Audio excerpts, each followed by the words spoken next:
بسم اللہ الرحمن الرحیم بسم اللہ الرحمن الرحیم الحمد للہ وکفا وسلام علی عبادہ الذین اصطفیٰ اما بعد۔ عزیز طلبہ، سبق نمبر 28 اور ملجمی کا پڑھیں گے۔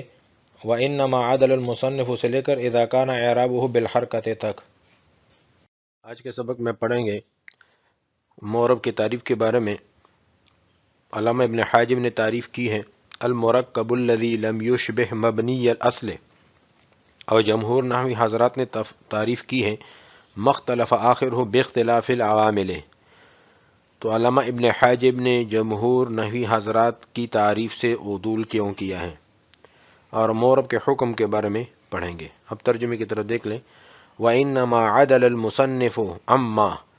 بے شک مصنف نے عدول کیا ہے اس تعریف سے هو المشہور عند الجمہور، جو جمہور نحوی حضرات کے نزدیک مشہور ہیں، من یعنی ان المعربہ کہ مورب وہ ہیں اختلف آخرہ کہ بدلہ اس کا آخر باختلاف العوامل عوامل کے بدلنے کے ساتھ، لأن الغرض من تدوین علم النحو کیونکہ علم النحو کی تدوین سے غرض یہ ہے ان یعرف کہ جان لے بھی اس علم النحو کے ذریعے سے احوال اواخر الکلمے کلمے کے آخر کے احوال کو فی ترکیب میں من، یہ من جو ہے ان یعرف کا فاعل ہے، یعنی وہ شخص جان لے لم یتتبع جس نے جستجو نہیں کیا ہے لغت العرب لغت عرب کا، ولم یعرف اور نہیں جانتا ہے احکامہا لغت عرب کے احکام کو، بالسماع منہم عرب سے سننے کے ساتھ، فإن العارف بأحکامہا بس جاننے والا لغت عرب کے احکام کا، کذالک اسی طرح مستغن عن النحو نحو سے مستغنی ہے، ولا فائدۃ لہ اور اس کو فائدہ نہیں ہے ایسا کوئی فائدہ معتدن بہا فی معرفت اصطلاحاتہم کہ عرب کے اصطلاحات کی معرفت میں کوئی ایسا معقول فائدہ ہو رہا ہو جس کی طرف التفات کیا جاتا ہو، جس کا اعتبار کیا جاتا ہو۔ فالمقصود من معرفت المورب پس مقصود جو ہے مورب کی معرفت سے، مثال کے طور پر یہ ہے کہ جو شخص پہلی مرتبہ عرب کلام کو سن رہا ہے، عربی کلام کو سن رہا ہے اور جاننے کی کوشش کر رہا ہے، ان یعرف یہ کہ وہ جان لے انہ مما یختلف آخرہ کہ یہ چیز اس قبیل سے ہے جس کا آخر بدل جاتا ہے، فی کلام بدلتا ہے، فی کلامہم عرب کے کلام میں، لیجعل تاکہ وہ شخص بنا دے آخرہ مورب کے اس چیز کے آخر کو، مورب کے آخر کو مختلف بنا دے، فیطابق پس مطابق ہو جائیں اس شخص کا کلام کلامہم عرب کے کلام کے مطابق، فمعرفتہ بس مورب کی معرفت متقدمۃ مقدم ہے اعلی معرفت اس بات کی معرفت سے انہ مما یختلف آخرہ کہ یہ چیز اس قبیل سے ہے جس کا آخر بدل جاتا ہے، فلو کان معرفتہ المتقدمۃ بس مورب کی وہ معرفت جو مقدم ہے حاصل ہونے والی ہو بمعرفت هذا الاختلاف اس اختلاف کی معرفت کے ساتھ، یعنی ذات مورب کی معرفت جو ہے حاصل ہونے والی ہو اس اختلاف کی معرفت پر۔ اختلاف سے مراد یہ ہے کہ آخر کا بدل جانا جو مورب کی صفت ہے اس کے ساتھ جو ہے حاصل ہو، وتعریف ہو اور مورب کی تعریف وہ بھی حاصل ہونے والی ہو اس اختلاف کے ساتھ، یعنی آخر کے بدلنے کے ساتھ۔ وتعریف ہو کا عطف جو ہے یہاں پر معرفت ہو پر ہے، تو یہ مرفوع ہے تو یہ بھی مرفوع ہوگا۔ وجبہ تو واجب ہوگا ان یعرف کہ تعریف کی جائے، اولا پہلی مرتبہ یعنی سب سے پہلے تعریف کی جائے، بأنہ کہ یہ چیز مما یختلف آخرہ یہ اس قبیل سے ہے جس کا آخر بدل جاتا ہے، فی کلام العرب عرب کے کلام میں، لیعرف تاکہ جانا جائے انہ مما کہ یہ چیز اس قبیل سے ہے یختلف آخرہ جس کا آخر بدل جاتا ہے، فیلزم تقدم الشیء تو لازم آئے گا چیز کا تقدم علی نفسی اپنی ذات پر، فینبغی پس مناسب ہے ان یعرف اولا کہ تعریف کی جائیں پہلے، بغیر ما اس تعریف کے علاوہ عرفہ بہ الجمہور جو تعریف جمہور نے کیا ہے، ویجعل اور بنا دیا جائے ما عرفوہ وہ تعریف جو جمہور نے کی ہے، بہ من جملۃ احکامہ مورب کے جملہ احکام میں سے، یعنی جملہ مورب کا حکم بنا دیا جائے، کما فعلہ المصنف، کہ جس طرح مصنف نے بنایا ہے۔ وحکمہ ای من جملت احکام المورب، کہ مورب کے جملہ احکام میں سے یہ ہیں، وآثارہ المترتبۃ علیہ، اور جملہ آثار میں سے یہ ہے کہ مرتب ہو علیہ مورب پر، من حیث اس حیثیت سے، ہوا مورب کہ وہ مورب ہیں، ان یختلف آخرہ کہ اس کا آخر بدل جاتا ہو، ای آخر المورب یعنی مورب کا آخر، ای الحرف الذی یعنی وہ حرف، ہوا آخر المورب جو مورب کا آخر ہیں، ذاتاً ذات کے اعتبار سے، بأن یتبدل بئی طور پر کہ تبدل حرف کہ حرف جو ہے بدلے بحرف آخر دوسرے حرف کے ساتھ، حقیقتاً او حکمن چاہے حقیقتاً ہو یا حکمن ہو، اذا کان اعراب ہو لیکن یہ تب ہوگا جب اس کا اعراب جو ہے بالحروف حروف کے ساتھ ہوگا، او صفتاً یا باعتبار صفت کے ہو، بئی طور پر کہ تبدل صفتن کہ صفت بدلے بے صفت اخرى دوسری صفت کے بدلے میں، حقیقتاً او حکمن چاہے حقیقتاً ہو یا حکمن ہو، اذا کان اعرابہ بالحرکت لیکن یہ تب ہے کہ جب مورب کا اعراب جو ہے حرکت کے ساتھ ہو۔ انما عدل المصنف عما هو المشهور عند الجمهور من ان المورب مختلف آخره باختلاف العوامل۔ یہاں سے سوال ہوتا ہے، سوال یہ ہے کہ جمہور نحوی حضرات نے مورب کی جو تعریف کی تھی وہ یہ ہے، مختلف آخر باختلاف العوامل، اور علامہ ابن حاجب نے جو تعریف کی ہے مورب کی وہ یہ ہے، المرکب الذی لم یشبہ مبنی الاصل۔ تو مصنف نے علامہ ابن حاجب نے جمہور نحوی حضرات کی بیان کردہ تعریف سے عدول کیوں کیا؟ اس کا جواب یہ ہے کہ علامہ ابن حاجب نے جمہور نحوی حضرات کی مخالفت اس لیے کی ہے کہ جمہور نحوی حضرات نے مورب کی جو تعریف کی ہے اس میں تقدم الشیء علی نفسہ لازم آتا ہے اور یہ باطل ہوتا ہے۔ تو مصنف نے مورب کی تعریف میں جمہور نحوی حضرات سے اختلاف کیا۔ پھر سوال ہوتا ہے کہ تقدم الشیء علی نفسہ کیسے لازم آ رہا ہے؟ اس کا جواب یہ ہے کہ پہلے 3 مقدمے سمجھ لیجئے۔ مقدمہ اولا میں یہ بتائیں گے کہ علم النحو کی تدوین سے غرض کیا ہے۔ علم النحو کی تدوین سے غرض اور مقصد یہ ہے کہ جس شخص نے لغت عرب جاننے کی کوشش بھی نہیں کی ہے اور عربوں سے کبھی عربی کلام کی سماعت بھی نہیں فرمائی ہے، تو علم النحو پڑھنے سے اس شخص کو کلمے کے آخر کی حالات کی معرفت حاصل ہو جائے گی، اور مورب چونکہ علم النحو کا حصہ اور جز ہے اس کی معرفت سے بھی یہی غرض ہوگی، یعنی کلمے کے آخر کی حالات کی معرفت۔ مقدمہ ثانیہ، کسی چیز کی غرض اس چیز سے مؤخر ہوتی ہے، جیسے کہ چرپائی کی غرض ہے بیٹھنا اور سونا، تو بیٹھنا اور سونا چرپائی مکمل ہونے کے بعد ہوتا ہے۔ مقدمہ ثالثہ، حد اور تعریف معرف اور محدود کے لیے موقوف علیہ کی حیثیت رکھتی ہیں، کیونکہ پہلے حد اور تعریف کا جاننا ضروری ہوتا ہے، اس کے بعد معرف اور محدود کا علم ہوگا۔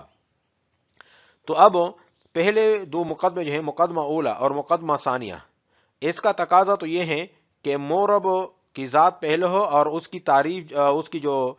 غرض ہیں وہ بعد میں ہو، اس لیے کہ مقدمہ اولا میں یہ آپ کو بتا دیا گیا کہ علم النحو سے غرض یہ ہے کہ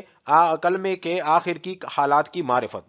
اور مورب کی بھی غرض بالکل یہی ہے کہ آخر کی حالات کی معرفت، یعنی آخر کا بدل جانا۔ تو ان 2 مقدموں کا تقاضا تو یہ ہے کہ مورب جو ہیں پہلے ہو اور اس کا جو غرض ہے وہ بعد میں ہو، لیکن تیسرا مقدمہ جو ہے وہ یہ بتا رہے ہیں کہ یہ تعریف بھی ہے، مورب کا جو ہم غرض بیان کر رہے ہیں یہ اصل میں تعریف ہے مورب کی، اور قاعدہ یہ ہے کہ تعریف پہلے ہوتی ہے اور معرف محدود بعد میں ہوتا ہے۔ تو اس کا تقاضا یہ ہے کہ جو غرض ہے وہ پہلے ہو جائے، یعنی وہ مقدم ہو جائے مورب پر، تو اس کو کہتے ہیں کہ پہلے 2 مقدمے جس کا تقاضا یہ تھا کہ وہ مؤخر ہو، اور تیسرا مقدمہ یہ کہہ رہا ہے کہ یہ مقدم ہو، تو اس سے تقدم الشیء علی نفسہ لازم آ رہا ہے کہ یہ جو چیز مؤخر تھا وہ مقدم ہو گیا۔ اور انشاءاللہ دوسرے سلائیڈ میں جو ان کے ہم عبارت کی ترجمہ کریں گے اور تھوڑی سی تشریح کریں گے، اس میں بالکل بات آپ کو واضح ہو جائے گی، آپ کے لیے بالکل واضح ہو جائے گی، کوئی مشکل اس میں نہیں ہوگا۔ وَإِنَّمَا عَدَلَ الْمُصَنِّفُ عَمَّا هُوَ الْمَشْهُورُ عِنْدَ الْجُمْهُورِ مِنْ أَنَّ الْمُعْرَبَ مَخْتَلَفَ آخِرُهُ بِاخْتِلَافِ الْعَوَامِلِ، کہ مصنف نے عدول کیا ہے اس تعریف سے جو نحویوں کے نزدیک نحوی حضرات کے نزدیک مشہور تھی، من وہ تعریف یہ ہے ان المعرب مختلف آخر باختلاف العوامل، کہ جس کا آخر بدلہ ہو اختلاف عوامل کے اختلاف کے ساتھ. لأن الغرض من تدوین علم النحو، یہ پہلا مقدمہ ہے کہ تدوین علم النحو سے غرض یہ ہے ان یعرف کہ جان لے وہ شخص لم یتتبع لغت العرب کہ جس نے جستجو نہیں کیا ہے لغت عرب کا. وہ کیا جان لے؟ یہ جان لے ان یعرف بھی علم النحو کے ذریعے سے جان لے احوال اواخر الکلمے، کلمے کے آخر کے احوال کو فی ترکیب میں. ولم یعرف احکامها بالسماع منہم، اور عرب سے سماعت کے ذریعے سے بھی انہوں نے لغت عرب کے احکام کو نہیں جانا ہے. فإن العارف بأحکامها، بس وہ آدمی جو لغت عرب کے احکام سے باخبر ہیں، کذالک مستغن عن النحو، ان کو تو نحو پڑھنے کی ضرورت ہی نہیں ہے. ولا فائدۃ له معتدا بها فی معرفت اصطلاحاتهم، عرب کے اصطلاحات کی معرفت میں اس کو کوئی ایسا فائدہ نہیں ہو رہا جس کی طرف التفات کیا جاتا ہو، جس کا اعتبار کیا جاتا ہو. فالمقصود میں معرفت المورب، مورب کی معرفت سے مقصود یہ ہے ان یعرفا کہ وہ شخص جان لے انہو کہ مورب جو ہے مما یختلف آخرہ، اس قبیل سے ہے جس کا آخر بدل جاتا ہے، فی کلامہم، عرب کے کلام میں بدلتا ہے، عرب کے کلام میں. لیجعل، تاکہ وہ شخص جو ہے جاننے والا آخرہ ہو، مورب کے آخر کو کر دے مختلف. فیطابق کلامہم، بس اس شخص کا کلام جو ہے یہ مطابق ہو جائے عرب کے کلام کے مطابق. فمعرفتہ متقدمۃ علی معرفت انہ مما یختلف آخرہ. یہ بتانا چاہ رہے ہیں کہ مورب کی جو معرفت ہیں جو کہ مقدم ہیں اس بات کی معرفت سے کہ یہ مورب اس قبیل سے ہے جس کا آخر بدل جاتا ہے. تو یہ دوسرا مقدمہ بتا رہے ہیں کہ مورب کا غرض بتا رہے ہیں کہ یہ مورب کا غرض ہے کہ جس کا آخر بدل جاتا ہے. تو مورب کا غرض یہ مؤخر ہونا چاہیے، کیونکہ کسی چیز کا جو غرض ہے وہ اس سے مؤخر ہوتی ہیں. فلو کان معرفتہ المتقدمۃ، پس اگر مورب کی ذات کی معرفت جو کہ مقدم ہے، مقدم ہے، حاصلتاً وہ حاصل ہونے والی ہو، بے معرفت حاصل الاختلاف، اس اختلاف کی معرفت کے ساتھ جو کہ وصف ہے، مورب کا وصف ہے، اور وہ کیا ہے کہ آخر کا بدل جانا.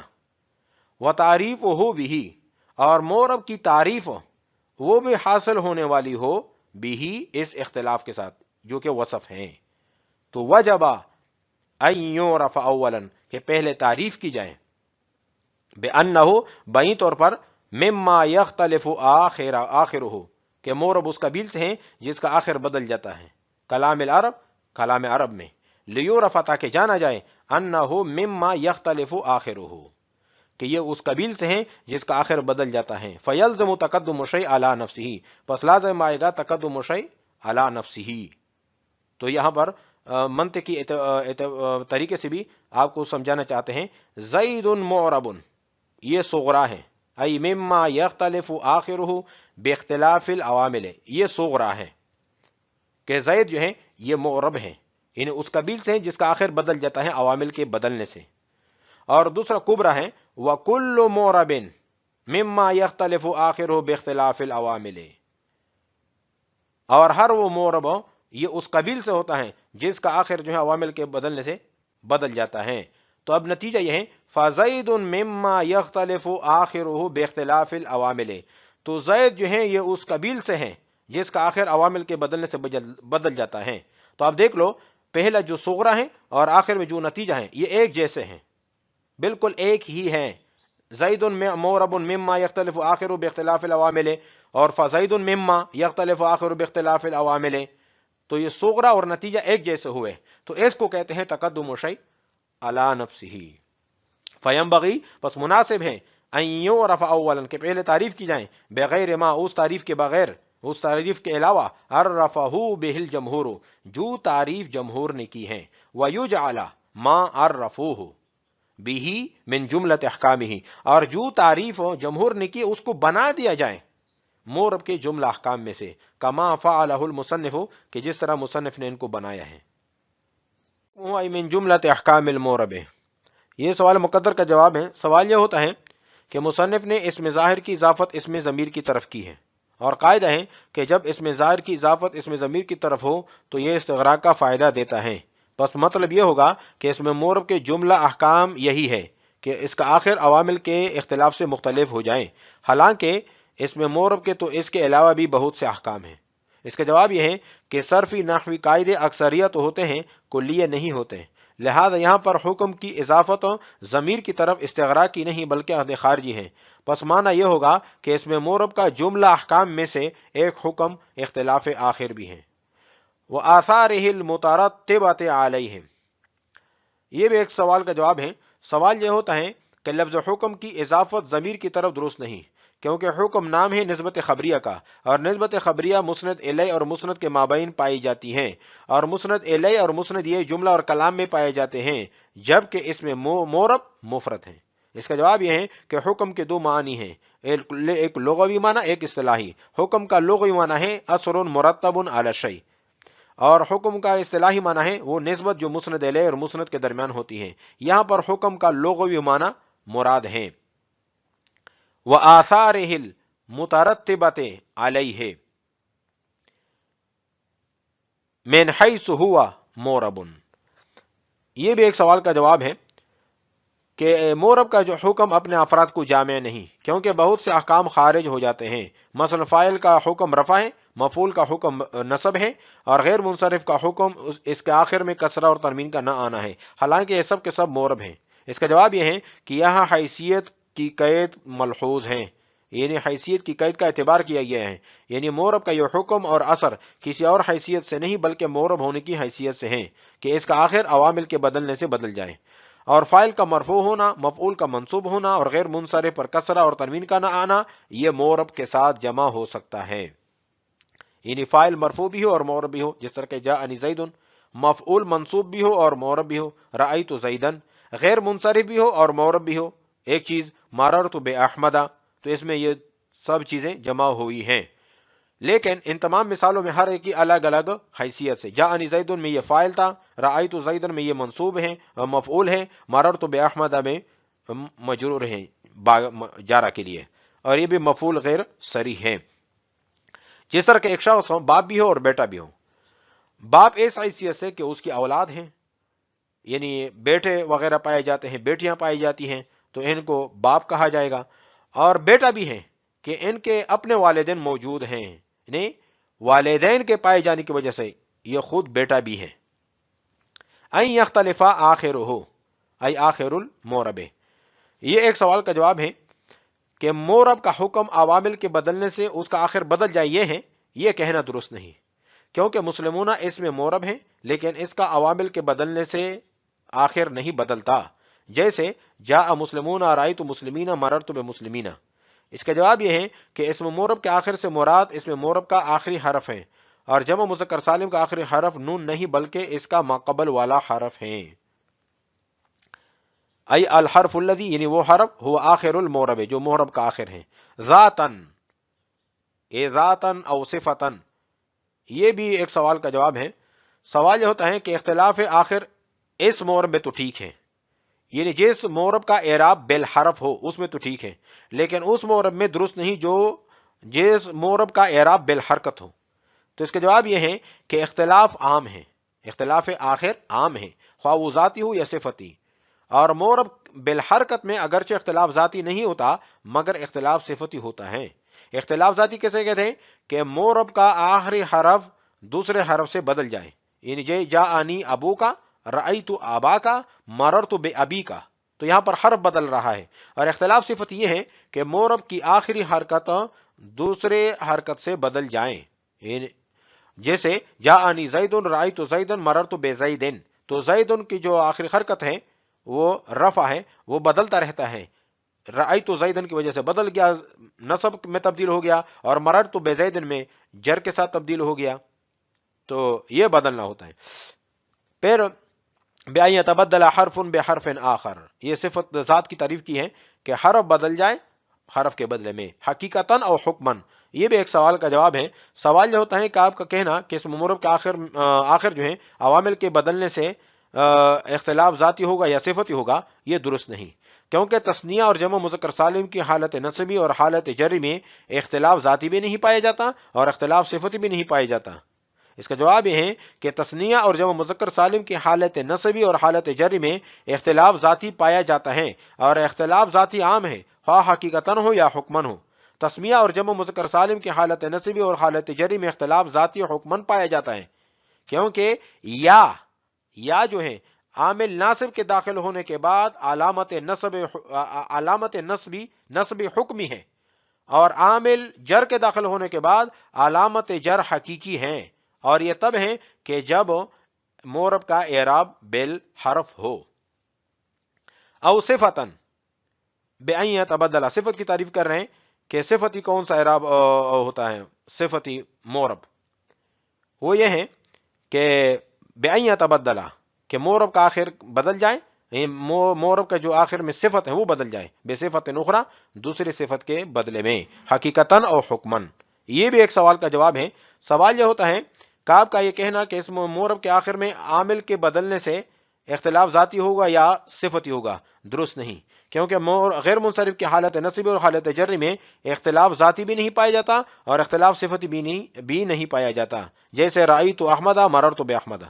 اس کا جواب یہ ہے کہ اختلاف صفتی عام ہے، چاہے حقیقتاً ہو یا حکمن۔ اس مثال میں اختلاف صفتی حکمن ہے، کیونکہ عامل جارہ کے داخل ہونے کے بعد جو فتح آتا ہے وہ حکمن علامت جری ہے، جیسے کہ عامل ناصب کے داخل ہونے کے بعد فتح علامت نصب ہے،